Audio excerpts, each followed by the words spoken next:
Hello and welcome to North Wales and Anglesey here, and welcome to the Thundersport iPlayer for the Motordex Pre-National 600 race. We just saw Don Gilbert there on the front row on the Sky Blue Yamaha R6, David Brook there, second in the championship.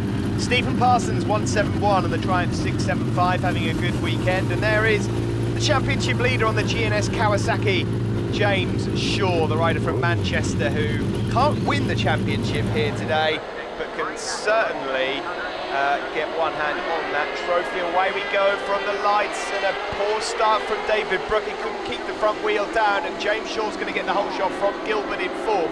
Parsons in third place. That looks like Dean Mulcahy is up into fourth, although David Brook is just going around the outside trying to recover from the bad start. Quite a bit of mist here this morning at Anglesey, but it's not affecting the riders. It's just sometimes the odd camera shot might be a bit misty for you, so don't adjust the TV sets as the 30-odd pre-national 600s make their way out of church on the school straight and up towards Rockets Inn. It's left-hander. There's a rider going straight on there in the background. Who's that? That's a problem immediately there for a rider. He's up onto the grass. What was that? Dean Mulcahy, I'm not quite sure, we'll have to have a look. But I certainly saw an orange beard or some sort of bright colours and flashes going up there. I wonder if that may have been Dean Mulcahy as they now swoop down into the corkscrew. Parsons there, just under a bit of pressure from David Brook.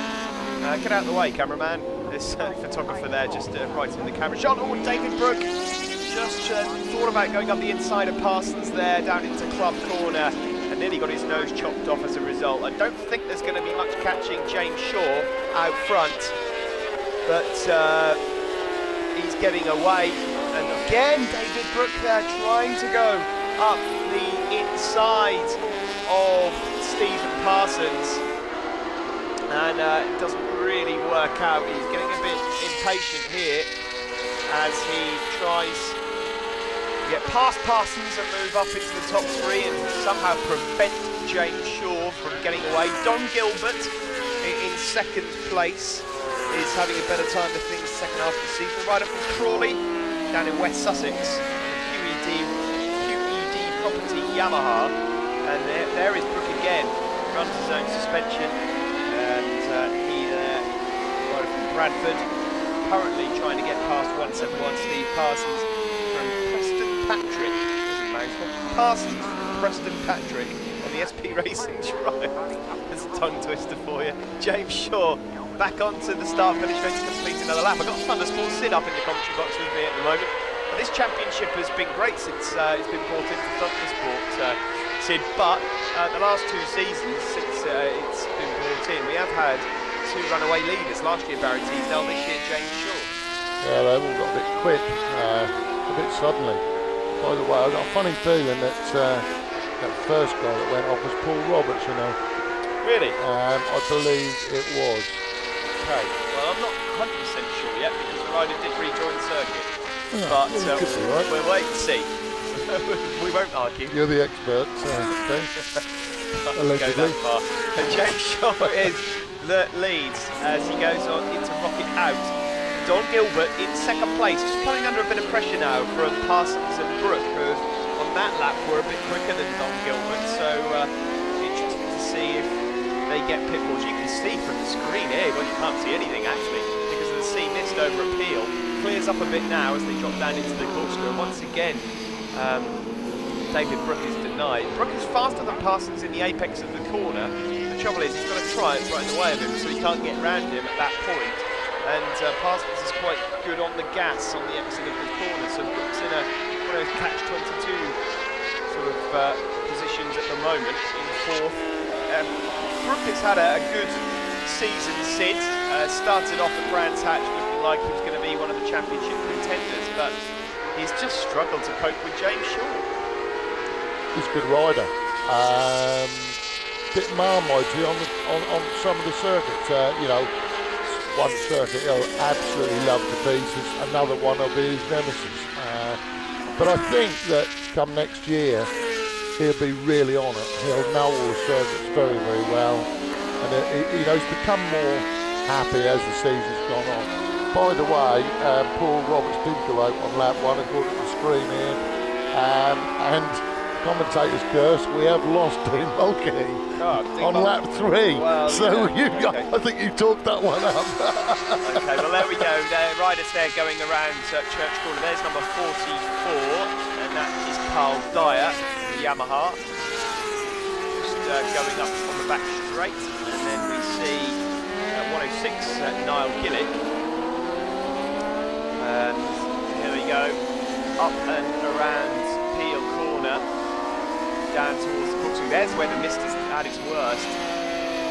It comes in sort of clumps, really. It is just see mist, but they can, when you get down at ground level, I'm told by my race director that it's all okay, and we've got radio contact between the flag points, so that's the main thing. You can see apex to apex.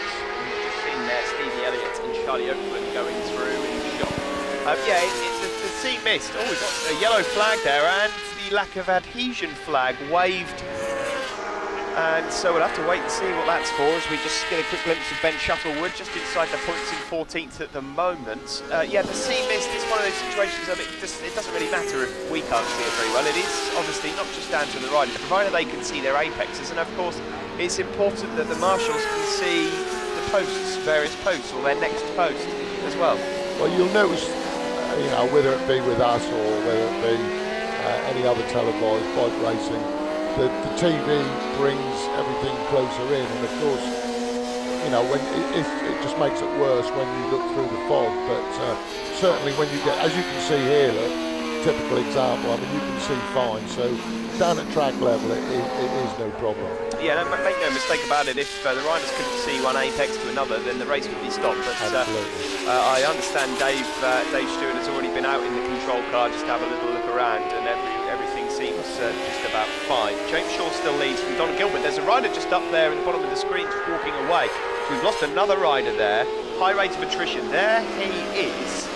Now, rider up, walking away, and just thumbs up there from the marshal. He's obviously up and he's safe and he's sound. No, it's not Peter Hogg. No, I don't think so. I'm not 100% sure. I can't be 100% sure. That looked like an MV Augusta. I didn't see the bikes in, to be honest. There's so much mist, I haven't got a clue. But here we go, riders down into the corkscrew again. And still Shaw that leads from Gilbert, Brook and Parsons. There's 139, Will James back with us this weekend. He's got Paul Westerdale for company just behind him. There's a bit of a gap, about a 10-second gap. You see the green flag there just on Club Corner. That means there'll be yellows. Those yellow flags will have been waved over the corkscrew. Just for those to clear off any confusion, the green flag has to be held up on the corner after the incident has taken place. So if there is, for example, an oil spillage at the corkscrew, they will have the waved yellows and perhaps the lack of adhesion flag, and then at the next corner, Club Corner, the green flag, and that means from that point onwards you are free to overtake again. The race continues as per normal. There's James Shaw on the Kawasaki, the G&S Kawasaki, and there's that stationary yellow flag over up the corkscrew. Can't overtake on that, and well, Brook had already gone ahead of Gilbert, and there's the reason there's a yellow flag is because there's a rider just on the inside, well, on the outside of the corkscrew, but on the inside there's actually a route back into the paddock through there. Well, there's a few riders going AWOL. I'm not sure whether they got the sat-navs plugged in correctly or not, but Brook has moved up ahead of Gilbert, so Brook up to second place. David Brook in the championship, second overall. Not really got much of a chance of catching James Shaw now. Don Gilbert is, well, he came into this weekend fourth overall, and here he comes fighting back on David Brook. Oh, and that was a bit naughty. That was a bit naughty. He put his hand up, and though it didn't really leave David Brook an awful lot of room there. Brook flat out went onto the dust, onto the grass, managed to stay on. Well done, sir. Now, I'm not saying that there was any malicious intent there from Don Gilbert, but in going up the inside of David Brook flat out, he did just push David Brook wide. Unfortunately, there's no runoff there. I think it woke him up. I think it certainly did, yeah, well. Massive moment there. So in going up into second place, he's just got a bit close and personal with David Brook. Brooke might not be so amused about that when they go back in, because if you come off there, you know about it. It's the quickest part of the circuit, over just before they get under the braking zone. I would imagine that's somewhere in the region of about 120, 130 miles an hour at that point. Can't really see anything that's going on over there, but further back we can see Will James. Josh Hill's up in the top 6 with Gethin Edwards, local rider. Asa Webb's up inside the top 10 with Liam Halliwell as the last lap flag comes out. Manger, Martin, Chris Smith, Ben Shuttlewood and Stevie Elliott all up in the points. There's Paul Westerdale, number 94, currently in the top 10. Maybe not Paul's greatest weekend. We've seen him on the podium at various rounds this season, but no such luck this weekend. To be honest, I'm really pleased with Josh Hill, Paul Westerdale and Asa Webb. Well, the checkered flag is out, Sid. Sorry to interrupt you there, but James Shaw has taken the checkered flag and he takes another 25 points, as easy as that. Don Gilbert does take second after that moment with David Brooke, and we're just waiting for fourth across the line. Well, it is Parsons. Parsons managed to close up on Brooke towards the end, but that is it. So James Shaw extending that championship lead. Confirmation then of race 1 results. James Shaw wins it from Gilbert, Brooke, Stephen Parsons 4th, then Gethin Edwards, Josh Hill, William James, Paul Westerdale 8th, Asa Webb 9th, and Liam Halliwell in 10th place. Now James Shaw has a massive lead in the championship, ahead of David Brooke. Getting very, very close now though between Paul Westerdale and Don Gilbert. Shaw can wrap up the championship at Mallory Park our next round.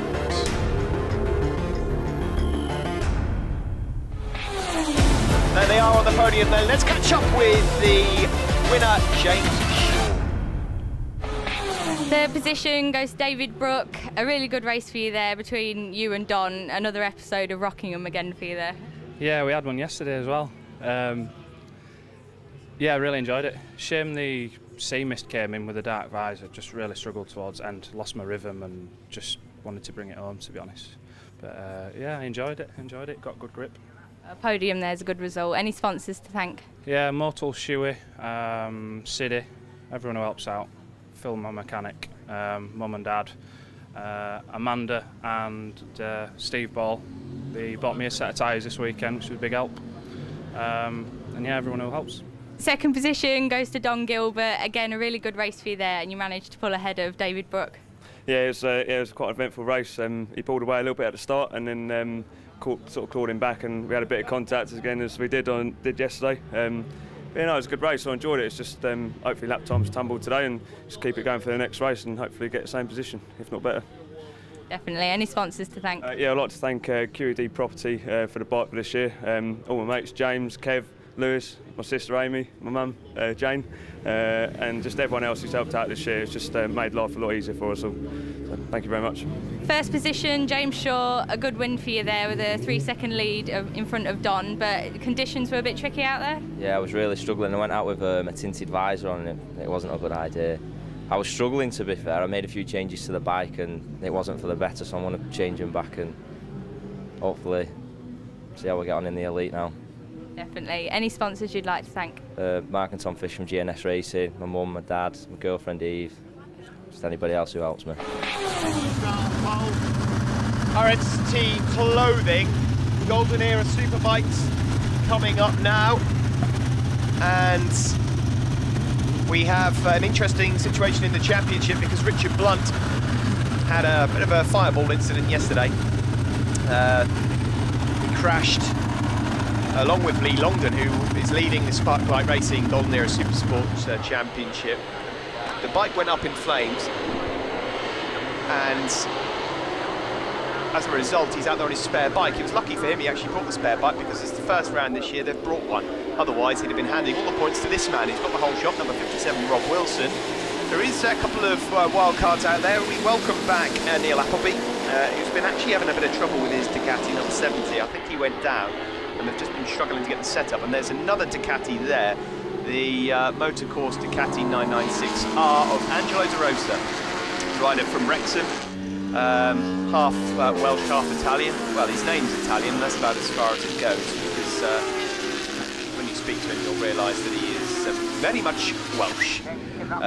John Dieterman's been having some good fun out there as well, the captain, number 18, Ducati 860. But as I mentioned about the championship, Richard Blunt, the championship leader, number 13 on the ZXR 750. He's lost out on a lot of points so far this weekend, and he's got to try and catch up to. He's got to try and extend his lead over Rob Wilson, who's made up a lot of points this weekend. You can see we've got some sea mist.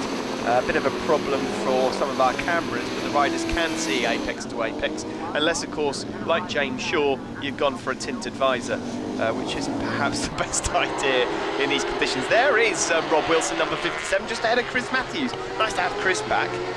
Chris, you may remember from Street Fighters if you've been watching Thundersport for a few years. He's out there on the Suzuki GSX-R 750, but there's Rob Wilson. An ability to now catch up on Richard Blunt. Thundersport sits in the commentary box with me. I personally didn't get a chance to see the fireball incident, but did you see it at all? I did see the fireball, yes. Actually, I have to say, I've got to congratulate the marshals who did a brilliant job to put it out. It was exactly how it should be done. And I wish that we'd have had that on film, because that would have made an excellent training video. Those guys moved fast and furious, and it was out in no time at all. So there should have been a lot more damage to Richard's bike. Blimey, we've got a camera there looking over a pier. We just cannot see a thing. It is so misty here. This really one of those races where riders are going to have to stay focused. John Dieterman has now got himself ahead of Angelo De Rosa, so Dieterman leads the race now. It's one of those races, and the sea mist won't make the circuit wet, but it might make it a bit slippery in places. Angelo De Rosa though, he's going up the inside because Dieterman's run out of room. Now another rider just to keep an eye out for is number 10. It's not Ted Hurst, it's not Jamie Hitter, but they are on. He is on their bike. It's Jonathan Lodge, starting from the back of the grid. Jamie got himself hurt in a crash yesterday here at Anglesey. They've decided to stick Jonathan Lodge, of course, British Championship star, from the back of the grid on it. He's never seen it before. He is flying through the pack at the moment. He's up into the top 6 or 7, and he is lapping about the same times as Angelo De Rosa. You can't miss the bike. It's in traditional Kawasaki lime green colours, number 10. Jonathan wearing white and Dayglow yellow leathers, although you might not be able to see him here. Well, he might be the only one that you can spot through the mist at the moment. But there is Angelo De Rosa, who leads down into the corkscrew. We've lost a number of riders on the opening laps. Phil Page, Lee Longdon, the championship leader in the Sparklight Racing Supersport class, has gone missing. Paul Maxfield, Mark Evans. It's no surprise to me that Sean Goldsmith's not completed more than 2 laps in this race. He's not had a great weekend here. I'm sure he'll be looking forward to Mallory Park. So a number of riders have gone down already. So De Rosa leads from Dieterman. There is Dieterman on that backseat Ducati 860. And then Rob Wilson, who's looking to catch up in the championship to Richard Blunt, who's a bit further down. Chris Norris, Chris Matthews, Greg Lewis is out there as well, having some fun on that Yamaha. Robert Koppuk is in the top 10, as well as the Sheriff, number 911. There's Chris Matthews on the Suzuki S-Rad, just up into Rocket. You cannot see anything there. That's the camera position from school. The riders can see from apex to apex, just. But this is these are just about as random and tricky conditions as I've seen for a long while. Actually, if we'd have told everybody that that was the smoke from Richard Blunt's bike, they would have believed us, wouldn't they? Yeah, well, the interesting thing about Sean Goldsmith, who's now actually out of the race, that is his road bike, so if he'd have actually switched on his headlights, he might have been able to see a bit more, and maybe he wouldn't have crashed. There was 34, Chris Matthews just going through, and Jonathan Lodge is catching this group. There is Greg Lewis and Craig Jeff. Greg Lewis is up into the top 6, and just a few places further back is Jonathan Lodge. There's Craig just going up the inside of Greg Lewis. Just had his arm up momentarily through the banking, and Jonathan Lodge is there. Jonathan Lodge is up into the top 8, so he's closing in on those guys, and he is lapping quicker than Greg Lewis and Craig Jeff. So keep an eye on Lodgy. An interesting race. I don't know if any of you have seen it yet, but keep an eye out on Motors TV for that Thundersport Plus show. Some excellent foot movement from Jonathan Lodge in the Demon Tweaks Super Prix of Wales. But at the moment, in this one, Angelo De Rosa leading it. Always nice to have Angelo back in the paddock soon. Oh, fantastic to see him, and on that beautiful motocross UK Ducati, built by Tony. Fantastic machine. Looks great. Sounds nearly as good as Angelo does. I'll tell you what I'm really surprised about is, well, I suppose Richard Plant's on his spare bike now, isn't he? He doesn't seem to be putting the lap times in. Well, I think the fact that he's already lost a big bunch of points this weekend, the conditions aren't ideal. He started from 8th on the grid anyway, so we knew he wasn't going to be winning races here today. I think he's just doing his very best. He said to me in an interview that he was just going to beat everybody that was in front of him at that time. At the moment, he's actually got a bit of trouble because Jonathan Lodge has just gone past him. Now, that may help him, it may not, because he gets to follow him for a little while. But Jonathan Lodge is considerably quicker than those guys. So there's De Rosa that leads, Dieterman second, that's Chris Matthews in third, and in fourth place is Craig Jeff, number 16. That should top four as they go through Peel Corner. You can just about see Chris Matthews goes through the sea mist, and then down into the corkscrew there is John Dieterman again, number 18, on that JDR Racing backseat Ducati. And further ahead of him, Angelo De Rosa, sponsored by Limpet Label still. There's Greg Lewis and Chris Norris. Greg, of course, a regular Thundersport, been racing for a long, long time. GL Racing, Yamaha, rider from Warrington, and then number 22, Chris Norris, CRN Racing, Aprilia Miele from Stockport. I'll tell you, only Angelo De Rosa is faster, lapping faster than Jonathan Lodge too. Yeah, it's one of those situations. And there is Jonathan actually, just gone, there he is, he's gone past Rob Wilson. Well, you're right there, Sid, he's certainly on it, and he's just gone flying past. What? Rob probably thinks, what is Jamie is yeah, that? For breakfast. Jamie's got a rocket up his backside. Well, it's one of those situations, I think this is always a sign of a damn good rider, is when you can stick him on a bike that he's never seen before on the back of the grid of a competitive field. Yeah. And he's able to do this because, let's be honest, he's been used to some modern machinery the last 5-6 years. He won't have ridden anything quite like this. It'll feel quite heavy, might not have the, it probably won't even have the power of his 600 from a couple of years ago. But I spoke to Jonathan after the morning warm-up, and all he did was 3 or 4 laps, and he said he loved it. He said that the bike, he couldn't fault it. He said for the age of it and everything, he said it's marvellous. He said, I feel like I could wring the neck off it. Well, whereas mine bites back, you know. There we go, straight up the inside of Craig Jeff. He's certainly got a lot of confidence. The thing is, as long as you've got a bike that handles well, you can wring its neck, certainly in this class. And these bikes, you know, okay, it's a golden era for a reason. They are slightly older than today's machinery, but these are still very good bikes, you know. You remember back to the days of Foggy and Chris Walker and Neil Hodgson, you know, these bikes are fast. Well, Jamie and Ted have had that machine set up by James Holland at JHS Racing, so it's got the full mission on there. Oh, hello's that? Oh, and that looks like Ryan Strafford, I've got to be honest. Is that number 75? It is, yeah. Ryan Strafford has gone out of this race. That's going to cost him big points in the Sparklight Golden Era Supersport standings. He's going to lose out to Sheriff. The checkered flag is out, and Angelo De Rosa wins it, 1:57. He just got across the line, just under 2 seconds clear of John Dieterman, but he had to work for that. Be interesting to see what he says about these conditions in the interview. Jonathan Lodge, with that move on Rob Wilson, and Craig Jeff went missing on the final lap as well. Jonathan Lodge takes 3rd place from the back of the grid in his first ever go on this Kawasaki. He's 3rd on the grid. What a great effort from him. Rob Wilson in 4th place. In the Super Sport class, well, with Strafford going down, the win actually goes to Robert Coppock. There's Strafford.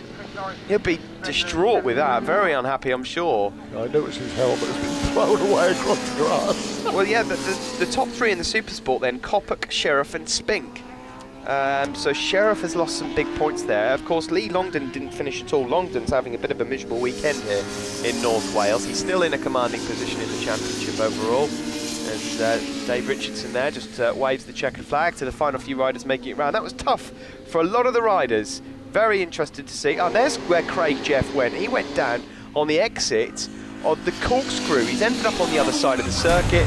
He's out of the race. He won't pick up any points for that. De Rosa wins from Dieterman, Ducati and Ducati, but both very different machines. Jonathan Lodge, a superb third. Rob Wilson closes in on Richard Blunt with that fourth place. Chris Matthews in fifth, Chris Norris in sixth, Greg Lewis in seventh. Richard Blunt finishes in eighth. And you see here from the standings, that has cost Richard Blunt a number of points. The fireball incident hasn't helped either. But this one is going to probably not just go to Mallory, but to Donington Park, our finale also. Keep your eyes on this championship, it's hotting up nicely. Let's catch up with the Supersport and Superbike winners then from the Golden Era. Winner of the Supersport, Robert, a brilliant race for you there. Your first Thundersport meeting and a couple of wins this weekend. You must be over the moon with these results. Yeah, I can't believe it. I was just hoping for at least top 10 and come away with 2 trophies so far. Hopefully, maybe another one later on. So. Definitely. And what are the conditions out there like? It must be very tricky to see. Seems like it's raining. I can't see it. Get wiping my visor and just a bit weird, but just aim for the curbs. It'll be all right. You made a good result with it. Any sponsors you'd like to thank? Yeah, Oliver Valves in Cheshire, they're helping me out quite a bit, and John O'Perry, he got me here today, so he's riding in Thunder 500, so big thanks to him. And now let's catch up with our Italian Welshman, Angelo De Rosa. And first position in the Golden Era Superbikes, Angelo. We've seen you a couple of times at Thundersport meetings. You've ridden in the GP1 class before, but this is your first time in the Golden Era Superbikes and you walked away with a win. So how is the class for you? Yeah, well, my main sponsor, Motorcourse UK, Tony built the bike, and it was his idea just to give it a run this weekend. So we didn't ride it till Saturday morning, so we didn't really know what to expect. But to be fair, a few tweets here and there, and we got on the pace straight away. So yeah, so all weekend it made it a lot more interesting with the mist at the top, and then it was like Almeria down the bottom and North Pole at the top. But no, it was a good race and good times as well. A really good result for you. Any sponsors you'd like to thank? Yeah, I'd like to thank Tony from Motorcourse UK and Lee Good, Limpet Labels, all based in Wrexham, supported me a lot this year. And then there's D-Tech, Steve Colclough, Butters Marquis, EnviroClear, Hand Wash Hoover Centre, Gymaholic, and anybody else I've forgotten, I hope I'll remember later. Thank you, well done. JHS Racing Super Twins here from North Wales and Anglesey. David Allingham, the championship leader on pole, but Be More Aprilia. Number 9 there, Ben Luxton, also on an Aprilia 450. Number 51, Marty Lennon is back with us. Nice to have Marty with us from Ireland, of course. And fourth on the grid should be Daniel Freer, but he's not arrived yet. There he is. The blue and yellow Kawasaki 650. Full grid of these guys out there with one absentee. We'll talk about him in a moment. Lewis Rollo, unfortunately injured in practice on Saturday. This is a bank holiday Monday meeting, and as you can see from your screens, still very misty here. David Allingham, though, just won the 450 championship, and here he is now going into Church Corner, the race leader ahead of Ben Luxton. It's Ross Twyman in third, Freer fourth, Marty Lennon in fifth. There they go around. Of course, the championship for Mini Twins and Formula 400 as well. Dave Butler trying to win the Mini Twin Championship this weekend ahead of Alex Platt, and in the Formula 400s, keep a beady eye out for Joe Sheldon Shaw, Ozzy Mady, and Rob Cragnall, all on the Quacker 400s. But at the front, it's the white Aprilia 450, Be More Aprilia 450 of David Allingham, the Irishman. Freer has moved up into second place now. He knows that he's got to get a result against. Oh, and there's a rider come off there. That's a JHS rider. That's number 38, Dan Harrison. Daniel Harrison back with us this weekend. Unfortunately, he's out of the race. He won't get to complete one lap unfortunately for him. They go into target for turn 1 here at Anglesey and down towards the banking. Still Allingham that leads from Freer. Marty Lennon in third now. Marty's out there on a Kawasaki 650 also, but he's not been out on it for a little while. Rider from County Down to Church Corner and onto the back straight. Good friends with Richie McNeil is Marty Lennon, and Marty's been with us, and that's a good move for Marty. David Allingham really struggled with momentum on the exit of Church. Okay, his bike is very slightly underpowered compared to these two Kawasaki 650s, and they're side by side there, Lennon and Freer. Freer ran a little bit wide and allowed Marty Lennon in, and up the inside he goes. A bunch of 450s there queuing up behind Daniel Freer. He has a look over his shoulder, and it looks like he's got the Aprilia factory behind him. That is 4 or 5 riders in line. You've got Louis Dawson there, Ross Twyman, Ben Luxon, as I mentioned, Alex Baker, George Stanley doing well.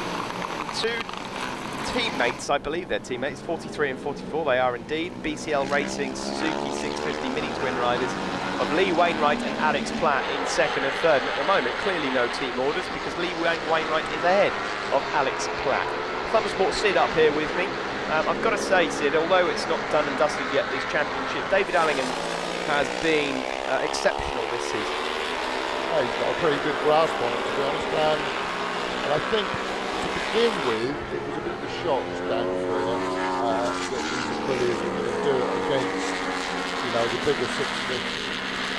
And you know, the full-blown super-swing, I'm not saying his is, but I mean, it could be up as much as 100 brake horsepower. I mean, I think he's probably comes in about 90. But when you take into consideration that the Aprilias are about 65, that they're just more nimble, lighter, and of course, they're mounted by a bunch of nutters.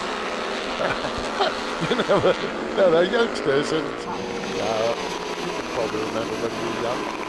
It's a devil-may-care attitude, really. Although they're very respectable riders, I have to say, but they just are so fast, and I think it was a bit of a shock to them.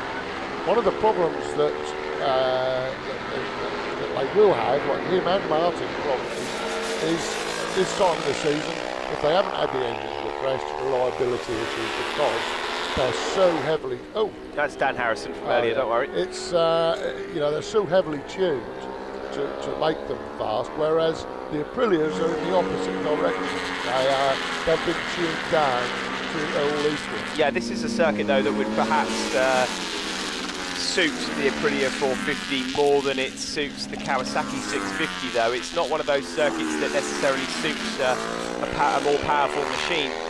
The 450s will probably be a better suited bike to this circuit, but I should add that even on some of the speed circuits we've been to, there's not clear evidence that Daniel Freer's machine is, you know, wildly faster than the 450. No, as I said, it's not a full-blown super thing.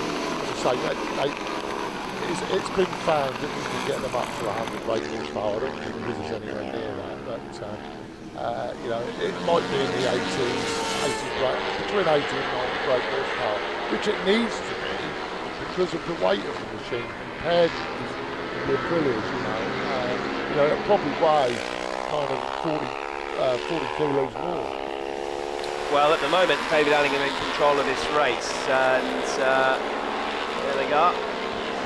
Tipping in, I say David Allingham's in control of this race, but I am of course lying because Martin Lennon has got out front, hasn't he? And he's a bit further ahead of these guys. He's got to the front of his pack and is cleared off.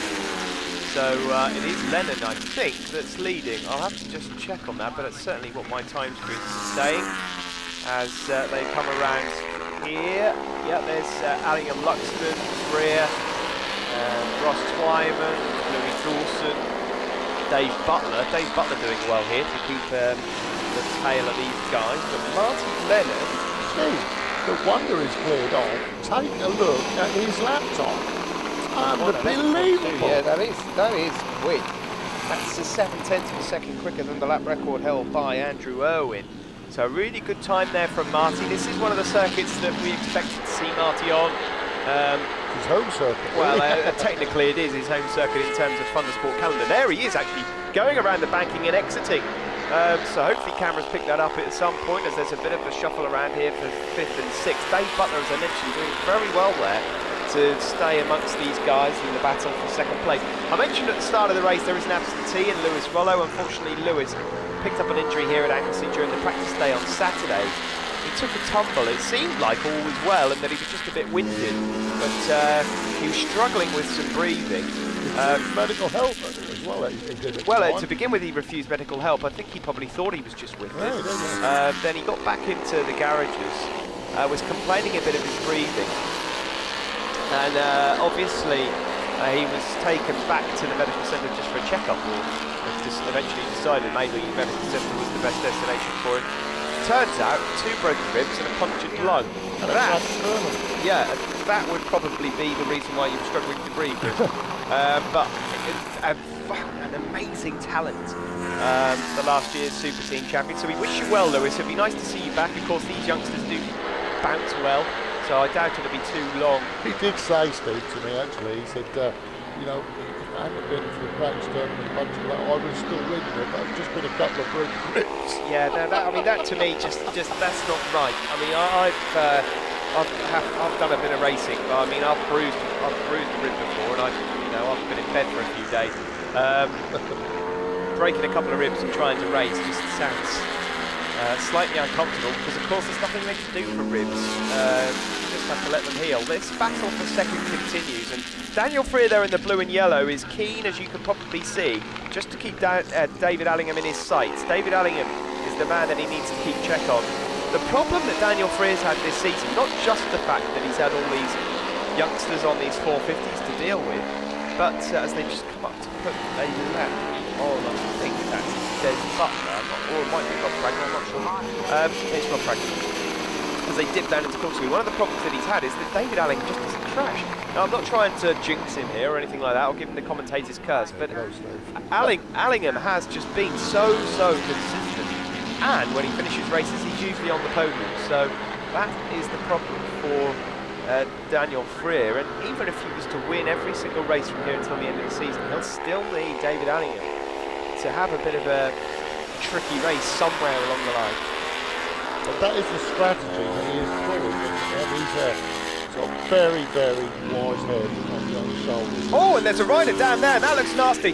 That's on the exit of the last corner, that's Tom Neve. That's on the exit of Club Corner. There's another bike being wheeled away there. This might just get red flag. It is, I think, yeah, red flags are waving, and that's because the rider's gone down on the exit of the last corner. And the problem with Club is he's obviously in the middle of the circuit. The riders won't be able to see him until they're on top of him. And so the race has been correct decision, I should just point out, red flag. Marty Lennon confirmed the winner then ahead of Allingham, Freer, Luxton, Twyman, Dawson, Butler, Baker, Stanley and Lee Wainwright. So Butler wins the mini twins, and the standings, well, it's looking pretty good for David Allingham at the moment. He has a good lead over Daniel Freer. It's his championship to lose now as we head into Mallory Park next month.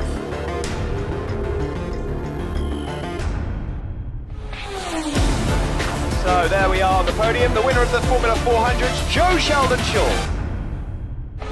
Joe, Formula 400 winner. We saw you get a win at Rockingham and now here again at Anglesey. You must be chuffed with that result. Yeah, really, really happy. I was just waiting for Ozzy to come flying past me, but yeah, we opened up a gap and it was good. Managed to hold it. Any sponsors you'd like to thank? Yeah, I'd like to thank Mum, Dad, family, friends, Paul for lending me the bike, Les and Jane, and I just want to wish her get well soon to Paul's daughter that's in hospital. And the winner of Mini Twins, Dave Butler. Mini Twin winner, Dave Butler. A really good result for you there. Just tell us about the race. Yeah, that was a good race. I got a good start, and I was at the back of the Super Twins and the Aprilia, so they kind of told me along and was kind of wanted to battle with them, and they're kind of in the way a little, few corners in the corkscrew, and kept catching them up there, but losing on the straights, but enjoyed it in the end. It was tricky weather conditions, but that's how it goes. You pulled through for the win. Any sponsors you'd like to thank? Yeah, my uncle Des, Spears Racing, Quinn Agri Services, Dennis Lane Lynch, Murray Motorsport, Suomi Ireland, and I just want to say a big thanks to Dixon International. I had a crash on Saturday, and I had no parts to fix my bike, so they shipped some parts over in a truck overnight to me, so on Saturday evening, so thanks to them. And from one Irishman to another, let's catch up now with Marty Lennon.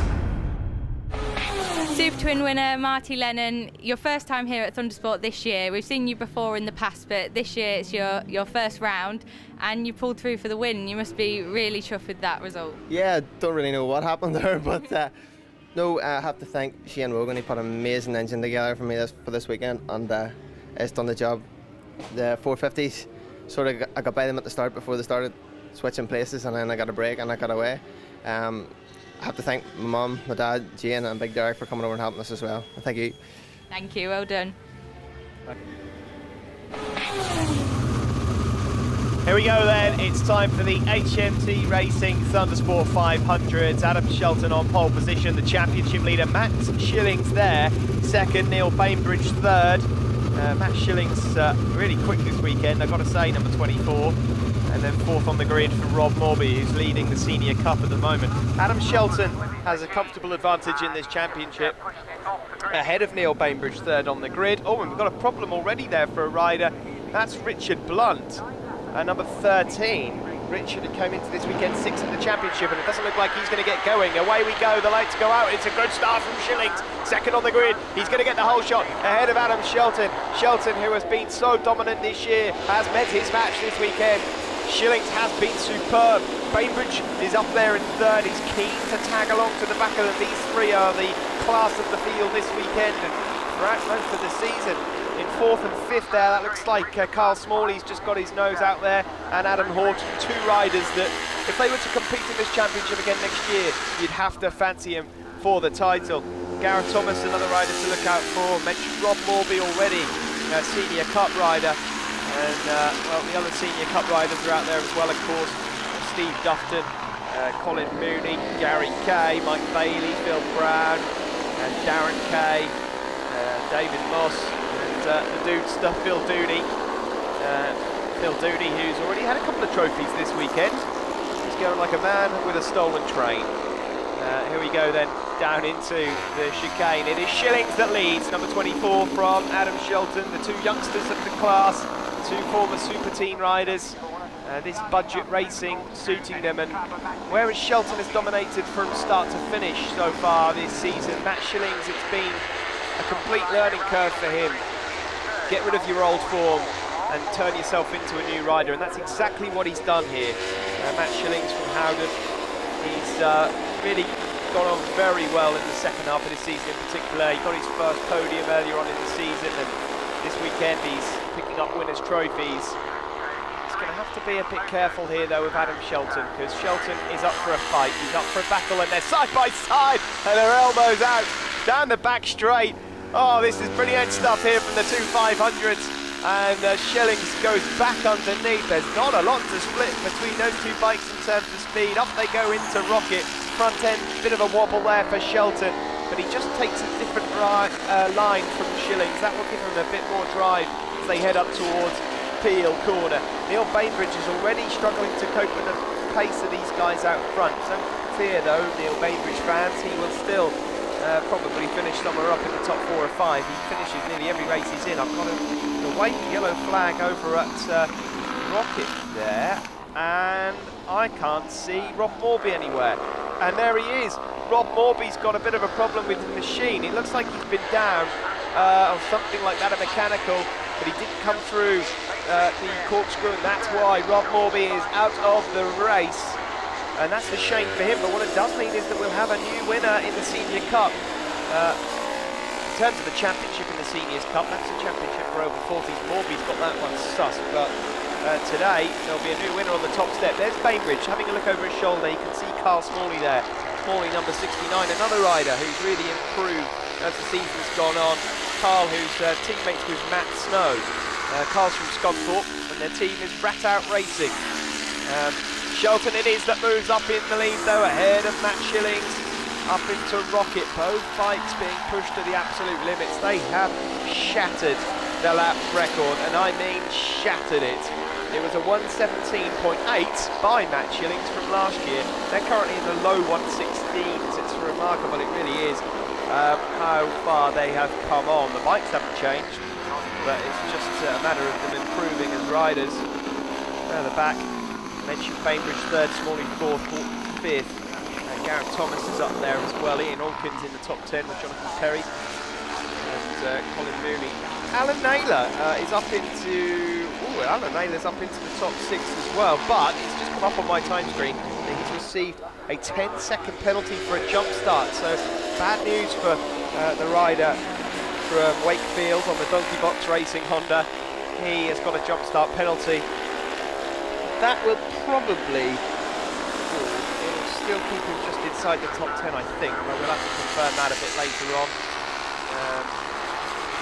Mike Bailey is out there as well. Mike Bailey's out there, I think, on Dave Bezick's line, number 20. He's up in, been missing for a number of rounds now, so it's impressive to see that he's still on the pace, Mike Bailey. He's out there in the top 15. And, Darren Kay at the moment, 4th place in the seniors. Phil Brown, Mike Bailey. In fact, Mike Bailey, I'm going to have to double check this here. This has got to be a lie. Mike Bailey has come in place of Dave Beswick. And I've got him listed down here as being a senior. Mike Bailey doesn't look a day over 21. He can't be 40. I'm going to have to double check that. He is a fireman, of course. So if, as I mentioned in the TV show, if any bikes do go up in flames, call on Fireman Sam or Dynamite Bailey, as he's known. He did actually tell me a story, Dynamite Bailey, that we should be expecting another old name coming back to Thundersport GB for next season. Jace the Race Taylor, I understand, is getting his bike prepared, ready for a bit more Thundersport. This race at the front continuing, a good battle here between Shillings and Shelton. Shelton, who leads the championship from Bainbridge. Shillings can move up into 3rd place overall, and it will help his cause that Rob Morby's gone down. But these two, look at them side by side. And this is great racing here, and the great thing is that there's a lot of respect. They're not getting too close and personal, not scraping fairings together, but good effort this from the pair of them. Got Thundersport Sid up in the commentary box with me at the moment. Matt Shillings has come on leaps and bounds, and it's just nice to see Adam Shelton with someone to fight with. Yeah, it's the self-belief, isn't it? He suddenly believes that he can beat Adam. I think that's the main thing. And to be fair, Adam likes it as well. Adam's having a great time racing, you know, because it's no fun to just like blare off into the distance. And you know, but if you watch Adam, he's looking now. He'll follow him now, and just wait. Try and see where Matt is slow and where he's good and fast, and he'll just test and test and test, and then probably go for it on the last lap. Well, who knows? At the moment, he's trying to go around the outside of him here, which is the inside line into Rocket. So he's not wasting too much time. Let's see what happens as they go into Rocket. No, he's going to get his nose chopped off there. That will be close. But no, it's some decent respect between these two riders. I mean, Adam, I've seen him around the paddock this weekend. He's got a huge smile on his face. And the thing is, let's not forget, okay, you want to come in here, you want to race fast, you want to win championships, but you want to have fun. And that's it about these sorts of races. And when you're getting in battles like this, the laps will fly by. So it's good for Shelton to have a bit of a mix-up here. Certainly good for Matt Shillings. And like you say, it just takes one race where you realise that you are able to keep pace with the leaders. And then from now on in, it seems your destiny is sorted. London buses, I think you have to say. Absolutely. Shillings has just gone across the line actually, 1:16 flat. I've got to tell you that on a Thundersport 500, that is a quick time. It is 1.8 seconds quicker than his lap record that he set last year. And as I said earlier in the commentary, the bikes haven't changed. So there he is around Church Corner, looking a much improved rider. He's obviously a big fan of this Anglesey circuit. Who isn't? Nearly every rider that we've had as a newcomer coming to North Wales this weekend has come off the circuit with a big smile on their face. It is a wonderful circuit laid out in the most perfect fashion. It's just, well, if there's any negative to Anglesey, I would say it's just distance from my house, if I'm being quite selfish and honest. It's absolutely miles away. I think it's easier to go to Scotland, actually. It certainly is, yeah. It's easier to go to Spain. Still, at least it makes us realise you know, what it's like for the likes of Flash Gordon Wright and Charlie Flatt and all the others, and Lewis Rollo, all those others. Yeah, and Michelle Cox from Oban as well. Well, you know, it does make us realise, and we actually now realise we have a lot of Irish competitors, of course, in this championship. There's Dynamite Bailey on Dave Bezick's bike, just basically beating up Phil Brown. That was daylight robbery there. That is actually for second place in the Senior Cup.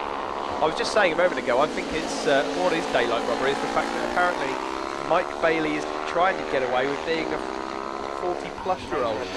But well, we'll see. A bit of smoke coming out of the back of Mike's bike there, or should I say Dave Bezick's bike. But well, it was only a short puff, so nothing too much to worry about. Get on the overrun, I'd imagine. Yeah, getting to the closing. Getting to the closing stage of this race here. This is the battle for second and third in the Senior Cup, and 12th and 13th overall. Here we go then, down into the banking. Yeah, there's a bit of smoke there. Well, I can assure you folks that we have some excellent marshals here with Thundersport GB. They will have reported that to race control, so that will be Dave Stewart up there in the top tower. We'll just be keeping an eye on that. Provided it doesn't let out more than a few puffs of smoke on the overrun, I don't think we've got too much to worry about. Having said that, Phil Brown and Civil, I've had enough of looking at it. So he goes up the inside of Dynamite Bailey. Oh, we've got a rider down there. Now that's Shane Parkin. 888. Shane Parkin has gone down. A bad place to leave your bike, I've got to say. Not the best spot. The rider from Barnsley on the SPS Motorcycles Honda is down. Marshall's very quick to pick that one up. Really want to see this battle at the front again between Shillings and Shelton, which is getting rather close. As we see again, just Bailey and Phil Brown going through there. Should just point out for those of you that are football fans, that's not Phil Brown, the former Hull City manager. It's just another Phil Brown as they go around the banking once more and up towards Church Corner. About to come up and put a lap on someone. Oh, we got red flags! We've got red flags, and I'm not sure if that's because Shane Parkin's bike has dumped anything or not, but we will have a declared race, and I can tell you that from that last lap, it will be Shillings that takes the win. There's the bike, number 88. They can't move it. That's the problem. They cannot move the bike. And, well, they can now. Or maybe that isn't the problem. Mark Lund there, wheeling the bike away. That's the fastest Mark's ever moved. There he goes.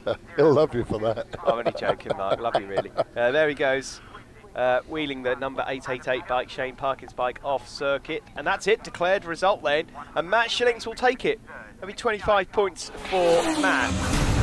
And I understand that Adam Shelton had actually got past him, but it's gone back a lap. So Shillings wins it from Shelton, Bainbridge third, Smalley fourth ahead of Adam Horton, Gareth Thomas, Matt Snow, Alan Naylor, Ian Alkins and Jonathan Perry. In 11th place, just off the screen, Colin Mooney won. So he wins the Seniors Cup. So, sorry, yeah, he finished 11th. Standings then going into the next round, 74-point lead for Adam Shelton over Neil Bainbridge. That's a pretty handsome advantage now, and Bainbridge is going to have to hope and rely on Adam Shelton maybe not finishing a race or two if he's going to have any chance of winning this championship now. Let's catch up with a Senior Cup winner though. New face on the podium, Colin Mooney. Winner of the seniors, Colin, a really good race for you there. You were battling with quite a few of the seniors to start off with, but then you pulled away about lap 4. Was it a good race for you? Yeah, it's been difficult getting the starts this weekend, but I got a good start there and had a battle with the lads. I was amazed they didn't come back past me. It's only my first ever meeting, so it's been brilliant today, I can't believe it. An excellent result for you. Any sponsors you'd like to thank? Yeah, I'd like to thank Jeff Turnbull from the GT Group and Peter Lee, Peter Larmouth from Triple S in Billingham for helping us, and the guys, Neil Bainbridge, Adam Kay, Kevin Little for talking me into doing it. Brilliant. But the winner, Matt Shillings. Let's have a word with him. Matt Shillings, winner of that race. Such a good race there. You were battling with Adam Shelton the whole time, stuck together. How was the race for you? I mean, unfortunately it was red flagged, but one corner to go, I think you still would have won it. Yeah, I really enjoyed the race. It was just mega all the time, switching places. Just really good battle, really good to be up there with Shelton for once. It mega, and I'd like to finish the race, but you can't always get him, can you? I'm just glad I got the win. Nice points as well. Very well done. Any sponsors to thank? Yeah, I'd like to thank Gardner Engineering, Elwood's Electrical Wholesale, Green Stripe and World of Power. Thank you, well done. Well, last but certainly not least on the Thundersport iPlayer here from Anglesey, the A&R Racing Street Fighters. There's Reese Rothwell on pole alongside him, number 11 Gordon Wright, and number 57 Ryan Strafford, and 72 Dave Palfreman.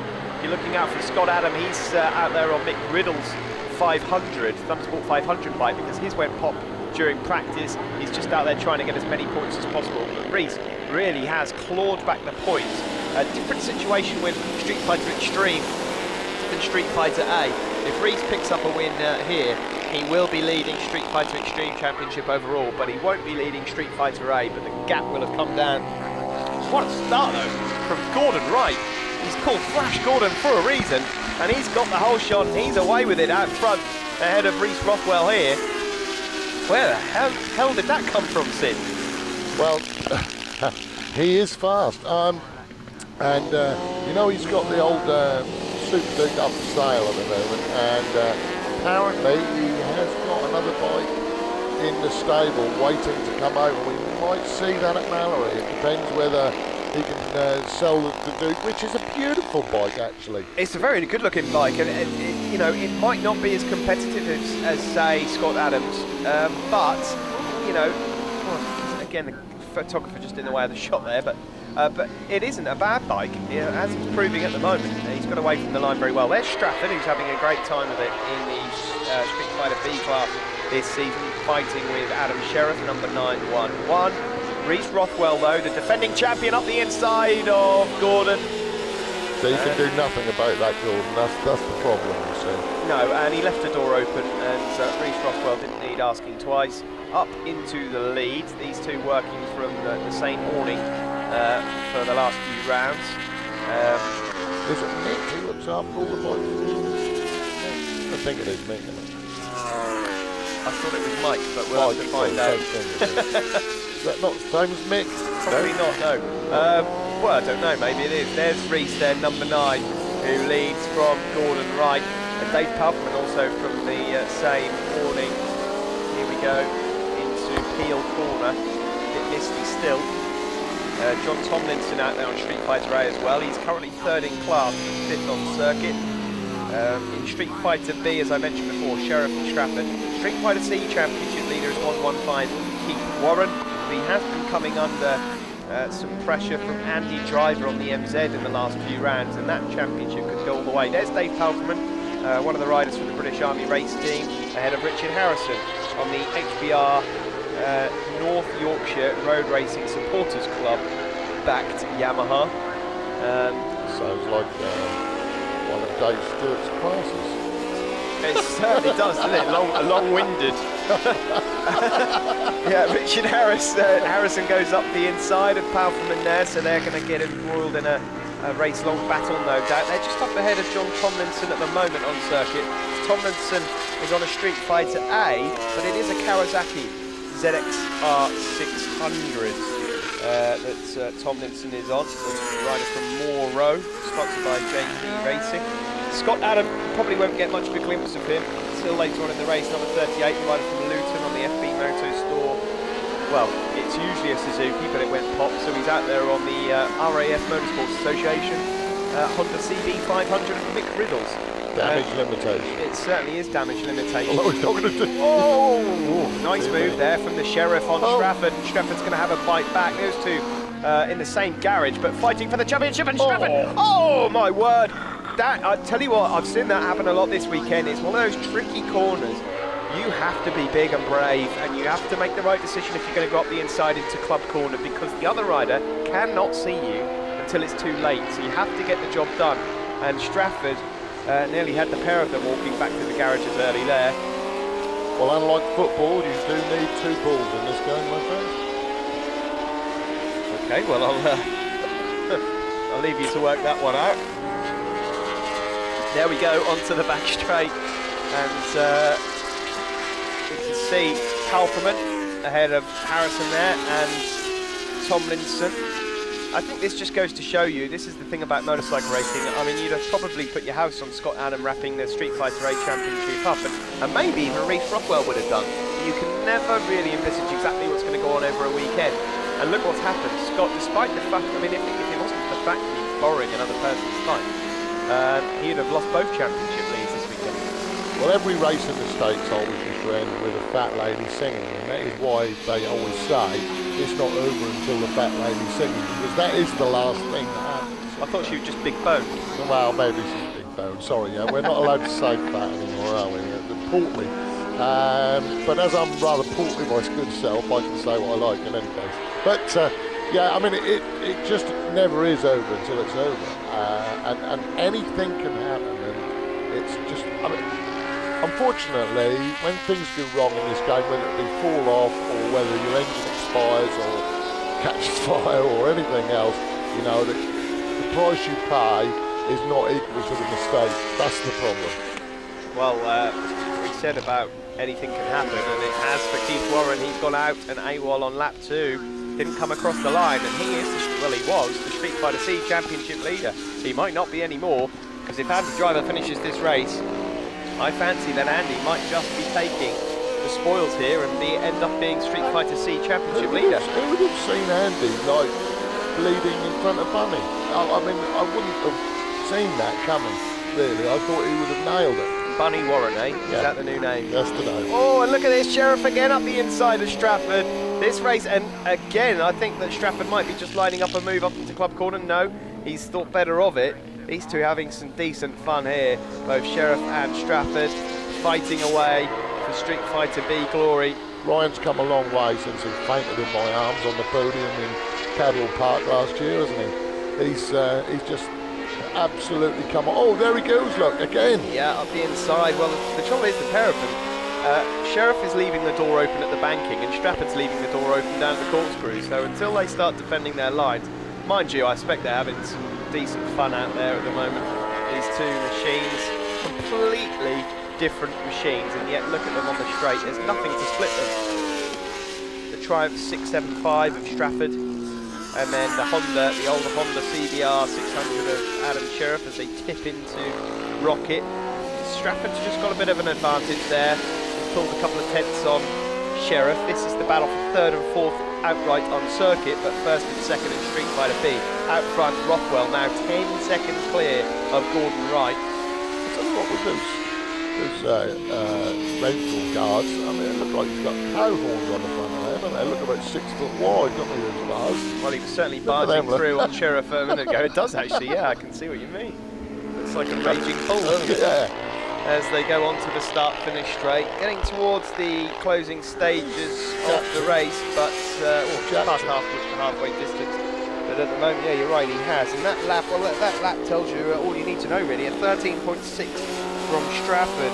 That's much quicker than Adam Sheriff has gone. So maybe Sheriff is going to struggle to catch him. Stratford's pulling the pin. That's not hanging about on that bike, Steve, I tell you. No, it's not at all, actually, and it's well under the lap record previously set by a certain B. Utting, Barry Utting, who won a couple of Thundersport championships back in the day. A rider that always used to threaten to retire, never did, and then the year we thought he'd carry on, he retired.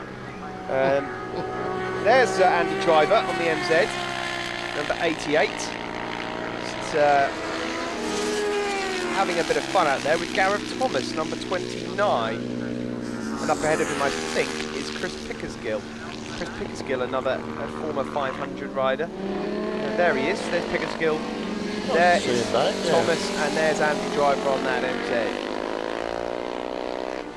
Nice to see him back. Looking back, I was just looking at the class lap records, Steve. Amazing, isn't it? Like some old names that, you know, Street Fighter 8 lap records, Keith Smith, and obviously Barry Utting, as you said, and Tony Hughes in Street Fighter C. And it's amazing. I mean, they're all fast lads, and but how amazing with similar machinery. I mean, you know, the rules haven't changed, the rigs haven't changed, but everybody's going so much faster. Yeah, well, it is relatively surprising. I'm just trying to look at the Street Fighter C at the moment. I mean, they're struggling to beat Tony Hughes' Street Fighter C lap record.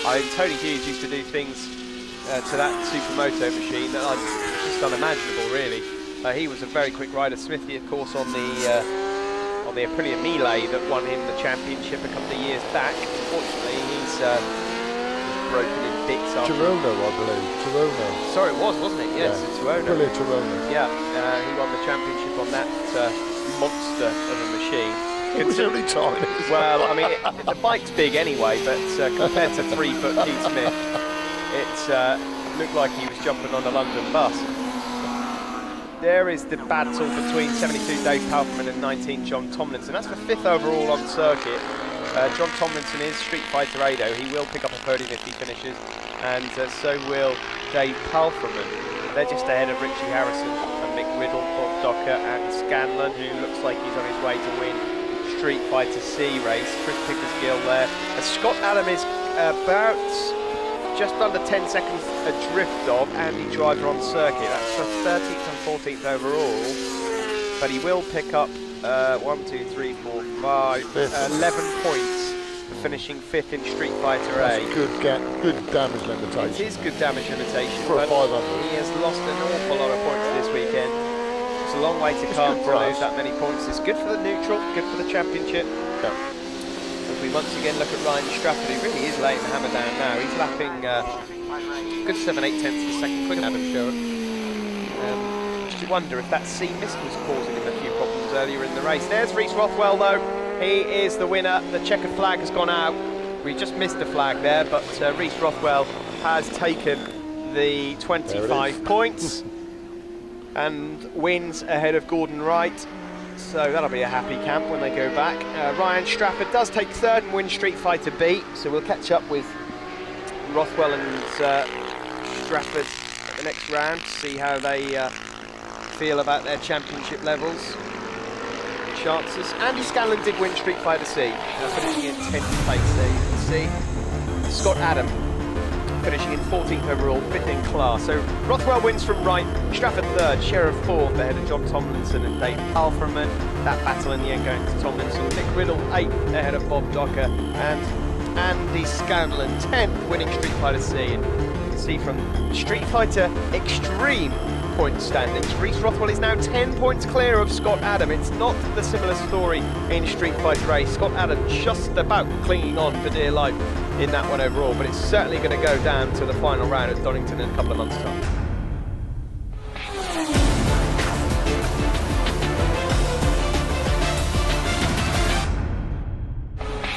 Andy Scanlon, Street Fighter C winner, a really good, solid win for you there. How did you find the race? It was good fun. I enjoyed it. I was trying to tag on with a couple of the B bikes and that, so I've been trying to stick with them over the weekends, make me go a bit quicker. So I knew Andy Driver. I thought he was close until about a second to last lap. Looked behind, so where's everyone gone? But I was, no, I kept just wanted to keep pushing hard, and so I was putting some good lap times in yesterday. So I thought I wanted to see if I can carry on doing it today. I enjoyed it. It's good fun. A really good result. Any sponsors you'd like to thank? Yeah, definitely Malscan and Gas Services. It's like my dad. He got us a new set of tyres for the weekend, so we're able to do this. And Pete Alton, OTC Dynos. As always, he's set up a cracking little bike for us, and it's been brilliant. Street Fighter B winner Ryan Strafford, a good result for you again there, pushing you up in the championship because you're ahead of Adam Sheriff, so points are going up in the championship. Yeah, keep pulling a few more on him. Yesterday was a good day. He kept finishing 5th, so he was just handing me points. But today, he's come out battling, he's come out fighting, so that was really tough. Wasn't expecting that, but yeah, well played to him. Reece Rothwell, Street Fighter A winner, again a good result for you, a 10-second lead, and you're pushing the points up in the championship against Scott Adam. 3 wins this weekend, so again you're going up in the championship. Yeah, it's been a funny weekend really. I mean, obviously it's a shame Scott couldn't be battling at the front. Obviously he had an issue with his bike early in the weekend, so there's only really been Gordon that's been having a bit of a do with me this weekend. But yeah, it's been a good weekend so far. Like I say, it is good for the championship. It's definitely closing things up towards the end of the season, so we'll have to see what the rest of the year brings really. Definitely. Any sponsors you'd like to thank? Yes, I'd just like to thank ghostbikes.com for everything they've given me. My dad, obviously I wouldn't be here without my dad doing all my bike. and just really everyone that comes with me at the weekend and helps me and gives me the support that I need. That's it then, and a very happy birthday to Grace, who turned 21 a couple of days after Anglesey. We'll see you at Mallory.